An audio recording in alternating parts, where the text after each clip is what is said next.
Bill Musgrave. As always, just let me know in the chat if you have something for Coach. I will go ahead and get started with Jeff Ferrato of Cal Sports Report. Go ahead, Jeff. Hey, good afternoon, Bill. Hi, Jeff. I'm wondering, when you evaluate a quarterback, besides the wins and losses, obviously, in points, what criteria or statistical metrics do you use? And how is Chase, creating out on those things right now? Yeah, we definitely, want to be accurate. We have different grades for the QBs: footwork, progression, accuracy. Really, the progression is a decision-making grade. So we definitely try to be specific with the guys so they get good feedback and we can identify areas to improve, but also areas that are really good and we want to continue to replicate. You mentioned wins and losses. That's not baseball. That's a lot of people talk about that, but it's not pitchers or a goalie, a hot goalie in hockey or a hot pitcher. And even the pitchers in baseball, if they give up one run, but their team gets shut out, they get saddled with the loss. I don't know how that equates to anything. So quarterback is the ultimate team game.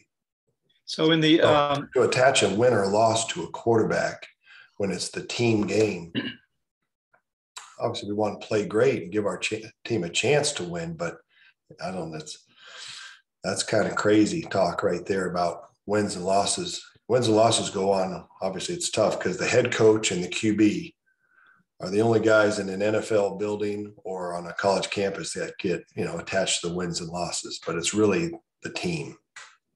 So in the areas that you do grade him, how is he doing right now in your mind? Well, he's ascending. He's getting better with each and every game, starting with last year, which is super. I feel like we're getting better as a coaching staff too. We always look at ourselves first. So when we stub our toe, it's how can we put together a better game plan and put our players in better position to be successful. So we're game planning better. We're putting them in better positions, everybody, all 11 guys, to be successful. But Chase is his decision-making and converting on third down and knowing when to run. Really one of the best plays he had, I think, was in the third quarter when it wasn't there and he moved up in the pocket and there were guys all around him. He was not really in the eye of the hurricane and he found a safe place to ditch it. He almost threw a bounce pass out there to Damian Moore in the right flat, headed from north to south. And it enabled us to stay at 3rd and 9 instead of be 3rd and 15. Then the next play, he hits Trayvon on a dig and we're off and rolling again down towards the end zone. But those plays don't show up in the stat column, but to be able to save your team from a loss there, it hurts his personal stats because it's an incompletion, but he bounced past it out there and found a safe place to ditch it. And he avoided a sack, which was a huge play. The guy that's the best at that is number 12 for Tampa Bay, the kid from San Mateo Serra. He does that all the time. He finds a safe place to ditch it and doesn't even worry about his stats, but it helps the team.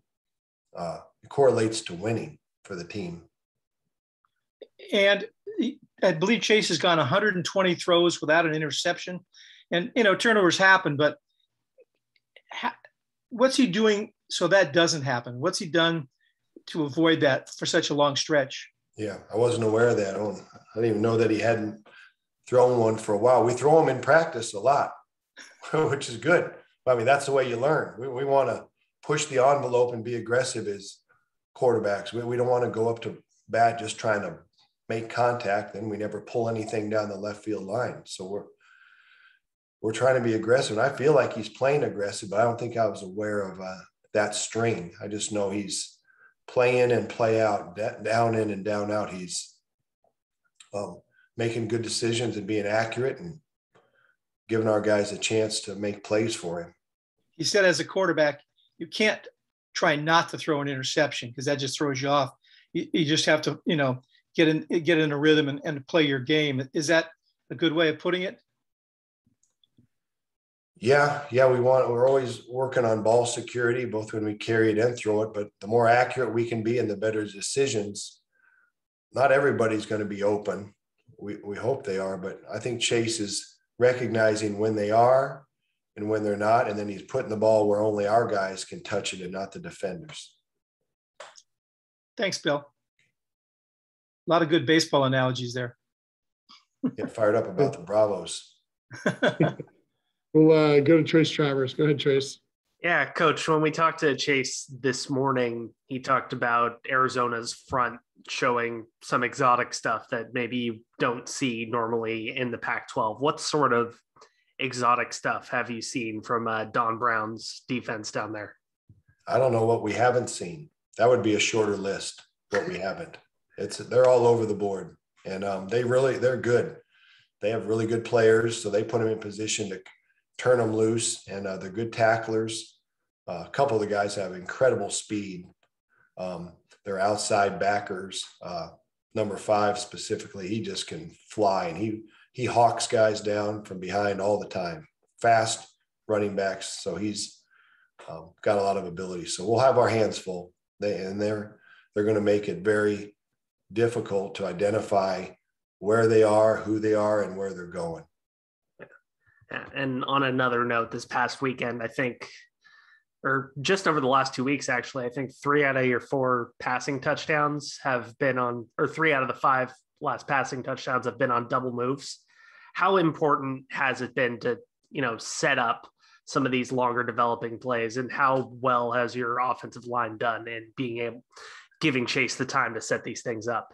Yeah, the O-line has been outstanding, really from day one. They come to work every day. Guys don't see them in practice, but every single day they are exerting themselves, and they don't have any off days where they maybe are not as sharp as we think they should be. They're consistent, and it shows on game day. We can count on them.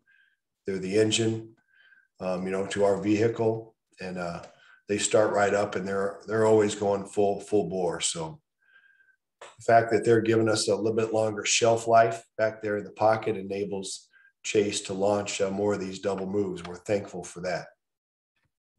Thank you. Either one of you guys have a final question for Coach? It looks like Jeff Ferrado has one more. Go ahead, Jeff. Yeah, Coach. I'm wondering, how much of a gauge are you able to get on your young quarterbacks in practice who haven't been in the game? Presumably one of those guys might be your regular quarterback next year. Are you comfortable that you're seeing development and you're seeing the things you need to see right now? Yeah, those guys jump in there and get reps a bunch. Everybody got plays yesterday. I can think specifically Zach Johnson had a couple really good throws. Kai Milner gets his turns. We want to make sure Ryan Glover is up to speed with our game plan, so he's jumping in. He took the majority of plays yesterday in an offensive practice, and we made Chase, be on the sideline and not be in there. So we're working really hard. Robbie Rowell starts every period for us there when we do service and scout teams. So those guys are jumping in, getting their turns, and making the most of them. Is Ryan Glover still the guy who would go in if Chase sprained his ankle or you needed somebody right now? Yes. And are you feel like he's grasping what you do well enough to handle that assignment? Oh, yes. Yeah, he's doing terrifically. Thanks. Thanks. Okay. Everybody good? Looks like everybody's good.